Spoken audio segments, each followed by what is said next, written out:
हिंदू धर्म में होली प्रमुख त्योहारों में से एक है। हर साल फाल्गुन मास में ये पर्व बड़े ही धूमधाम से मनाया जाता है। होली का त्योहार होलिका दहन के साथ ही शुरू होता है, फिर इसके अगले दिन रंग गुलाल के साथ होली खेली जाती है। भारत में फाल्गुन शुक्ल पक्ष की पूर्णिमा के अगले दिन होली मनाई जाती है। इस दिन हिंदू धर्म के लोग एकजुट होकर खुशियां मनाते हैं और एक दूसरे को प्यार के रंगों में सराबोर करके अपनी खुशी जाहिर करते हैं। हिंदू धर्म के अनुसार होलिका दहन को बुराई पर अच्छाई की जीत का प्रतीक माना गया है। साथ ही धार्मिक मान्यताओं में होलिका दहन के अलावा होली को लेकर भी कई तरह की कहानियां प्रचलित हैं। इनमें से एक कथा कामदेव की भी है। आइए जानते हैं। पौराणिक कथा के अनुसार देवी पार्वती शिव जी से विवाह करना चाहती थी, लेकिन तपस्या में लीन शिव का ध्यान उनकी ओर नहीं गया। पार्वती की इन कोशिशों को देखकर प्रेम के देवता कामदेव आगे आए और उन्होंने शिव पर पुष्प बाण चला दिया, जिसके कारण शिव की तपस्या भंग हो गई। तपस्या भंग होने की वजह से शिव नाराज हो गए और उन्होंने अपनी दोनों आंख खोल दी और उनके क्रोध की अग्नि में कामदेव भस्म हो गए। इसके बाद शिव जी ने पार्वती की ओर देखा। हिमवान की पुत्री पार्वती की आराधना सफल हुई और शिव ने उन्हें अपनी पत्नी के रूप में स्वीकार कर लिया। लेकिन कामदेव के भस्म होने के बाद उनकी पत्नी रति को असमय ही वैधव्य सहना पड़ा। फिर रति ने शिव की आराधना की। वो जब अपने निवास पर लौटे तो कहते हैं कि रति ने उनसे अपनी व्यथा, वही पार्वती के पिछले जन्म की बातें याद कर भगवान शिव ने जाना कि कामदेव निर्दोष हैं।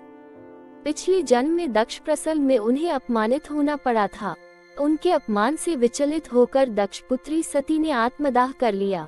उन्हीं सती ने पार्वती के रूप में जन्म लिया और इस जन्म में भी शिव का ही वरण किया।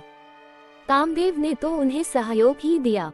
शिव की दृष्टि में कामदेव फिर भी दोषी हैं, क्योंकि वह प्रेम को शरीर की तल तक सीमित रखते और उसे वासना में गिरने देते हैं। यही वजह है कि ये 8 दिन शुभ कार्यों के लिए वर्जित माने गए।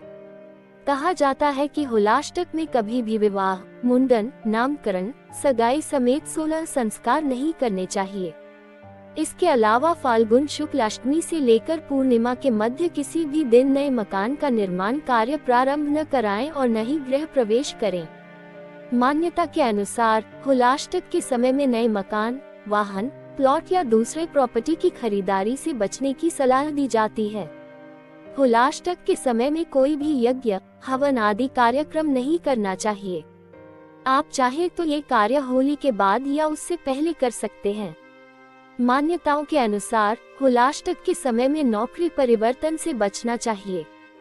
यदि नई जॉब ज्वाइन करनी है तो उसे होलाष्टक के पहले या बाद में करें। ये भी कहा जाता है कि होलाष्टक के समय में कोई भी नया बिजनेस शुरू करने से बचना चाहिए। नए बिजनेस की शुरुआत के लिए ये समय अच्छा नहीं माना जाता है।